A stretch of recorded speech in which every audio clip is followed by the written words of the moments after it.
This is a stream drawing meditation for, let's see, May 16th, 2022. What to expect this week. A general sort of, general look into the week ahead. And stream drawing is done, it's just really an intuitive tool. It's a creative meditation method. And you use your non-dominant hand, the hand you really don't have the same amount of control over as your dominant hand, and you close your eyes and get into a stream of consciousness flow, which automatically gets you in a sort of dream state where you then will gaze at the drawing that you made and see into it intuitively. And it feels good to do. So I will hold this question, what to expect this week, in my heart, in my conscious awareness while I do this. And I can't see what it will look like until I open my eyes.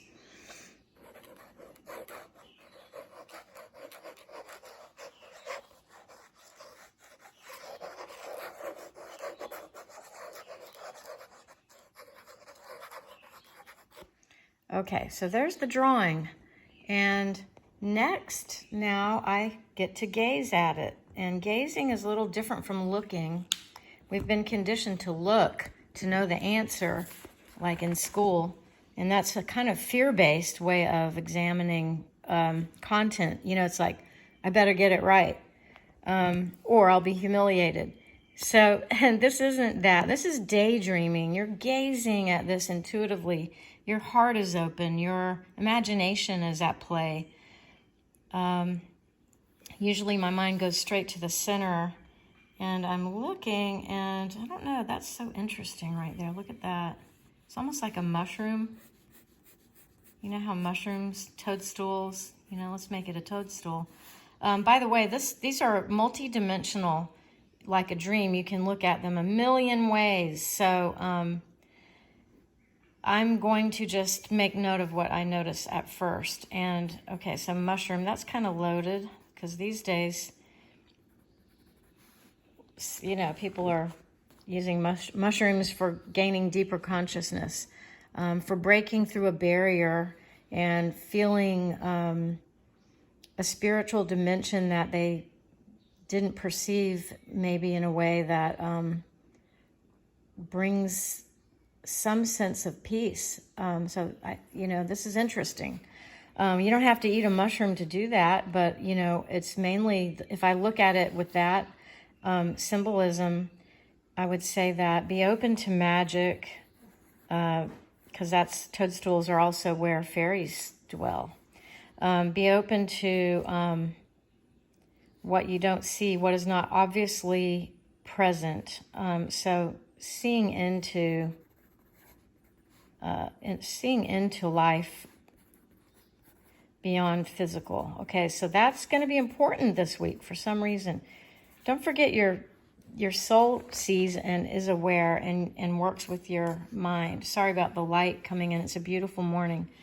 And then this is interesting too. Every time I see a figure 8 in any way that it's positioned, it's the infinity symbol, and it symbolizes for me soul purpose. So actually, when I look at this is kind of fun. This is almost like a whole fairy here, like it's like a little wispy. So I would say nature, get out in nature. This week, it's a requirement for us to bond with nature, all right? So nature is important this week. I may spend a little more time on this soul purpose image, but this is an interaction here that makes me think, really, the focus this week is get outside or talk to your plants, whatever you can do. Look up at the sky as much as you can. It's important this week for some reason. It's important all the time, but maybe we'll just need it more this week. This looks like a fortune cookie, so maybe there's some good fortune this week. One way to look at fortune is, sometimes we're lucky in ways that feel good, and sometimes things happen that don't make us feel so great, but maybe in the end, those things too have a beautiful side. And so we just have to wait to see the gold in it sometimes. We can also be the one to give someone else a sense of good fortune by being kind and generous, or, just approaching people with sincerity. We can be that element in someone else's life. And then we go here, and, it looks almost like a child playing with a doll. This is like this is real interesting. I think that too, while it could be a child playing with a little doll, it's almost like a conversation with, there's that figure 8 again. So soul purpose, conversation with and about soul purpose. What is my soul purpose? We don't always know. It shifts sometimes. Sometimes we're in a job and we're not loving it. Sometimes we are suffering and we want to know, why are we suffering? This figure has like a flame for a head. So at the crown of this person, while they commune with their soul guide or with their higher self to understand their soul purpose, the flame of passion, for life. What is my soul purpose? And then you can see the arm that this person chooses with, like we do. We make gestures with our hands and arms, and we make things happen. We have free will, and that's us making choices. So our soul purpose is activated by how we choose. So choices made, we need to pay special attention to. What do we really choose? How do we choose to spend our time? What kind of thoughts do I allow in all day long? Because maybe I'm choosing to allow some things to get activated that really don't serve me. There is a number 2 here with one of the symbols that I see as, that can be like medication, literally. It looks like a capsule. It can signify substance use or abuse. That's pretty rampant.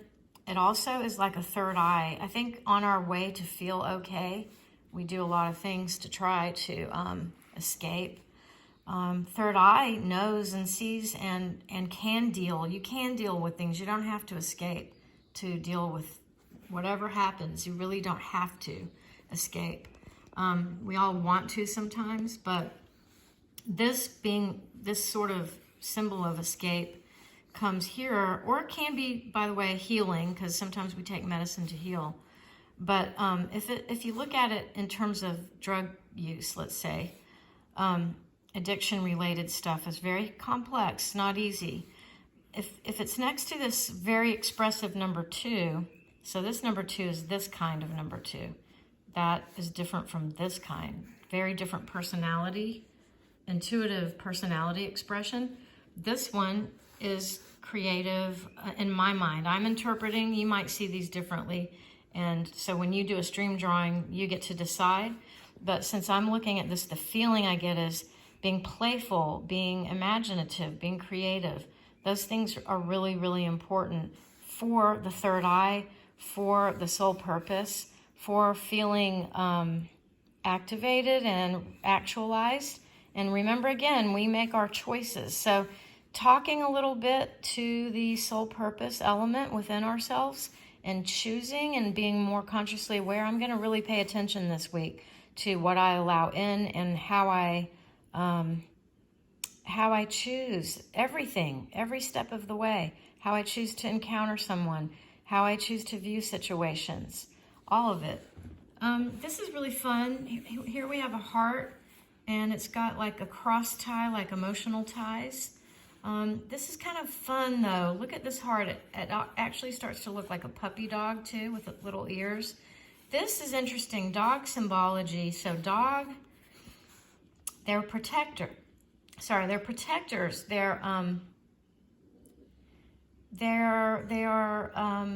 They give us unconditional love. They're innocent. They are loyal. So when there's a dog and a heart, I want to say we are capable of unconditional love. It doesn't mean we need to be around for things that aren't healthy, but from our heart, we can send out love, whether or not we're present physically for people. We can give them love from the heart. Also, though, it does ask us to think about loyalty. Who am I loyal to? What am I loyal to? Who deserves my loyalty? Sometimes people use loyalty to manipulate us. They may say, well, you're not very loyal, you know, like as if you choosing what's healthy for you somehow shows them that you're not loyal to what they want you to do. So I would say contemplating what loyalty means is also important this week. This is kind of cool. This whole thing looks kind of like a little child stick figure. I'm not sure what that means yet. This here looks like a green thumb, you know, like gardening. I'm not sure though. I have to spend more time on this drawing to discover a little bit more about what this is saying intuitively. There's a lot going on here that I need to spend more time with. That almost looks like someone flying through the air with a fancy hat into the future. I'm not really sure. But again, stream drawing meditations are like dreams. You need to give them time. I'm just doing a quick overview here. If we look back here, this looks like a lot of turmoil, and the world is in turmoil. We've got this is like a chess horse. That would be strategy. You know, if we look at this in a personal way, generally, but personal, we could say, in the past, what strategies have I used? What coping mechanisms? What can my plan of action be this week? Again, this week seems to tell us to be more imaginative, be out in nature, have a talk to ourselves about, you know, choices and soul purpose. But in the past, did we do that? What did we do differently? What did we learn? Can we strategize, if that's a word to use, how we learned through hard lessons in the past? Can we take what we learned and actually use it for our benefit? Yeah, we can. This is such a figure of grief. I feel like war, we've seen so many grief-filled situations happening, mass shootings. There was one again yesterday in Buffalo. I mean, this just looks like someone grieving. And I think we are in a world full of grief right now. It doesn't mean that the grief has to own us. It means, you know, we need to figure out, I guess, this chess horse, figure out how do we cope and how do we move through making our own lives, even though there's a lot of misery going on. And I think that's all I'm seeing right now. I will possibly, if I see into this more as I go, in ways that I can quickly interpret, I will do a part 2 here of the question, what to expect this week, May 16th, 2022. Go out in nature. Don't forget your imagination. Try stream drawing. You use your non-dominant hand and close your eyes, and you draw freely. It's a creative meditation method. I explain more in my book, Making Marks, Discover the Art of Intuitive Drawing, as well as this book, The Way of the Empath. In this book, if you're seeking to develop your empathic, intuitive intelligence, your inner knowing, you can find and hear all kinds of topics about that, about self-protection and ways to develop that inner sensing that we've really not been conditioned to pay attention to. And that includes drawing sort of experiments or drawing intuitively, you know, explorations that will deepen and enhance your conscious awareness. And I'm Elaine Clayton. You can reach me at elaineclayton.com.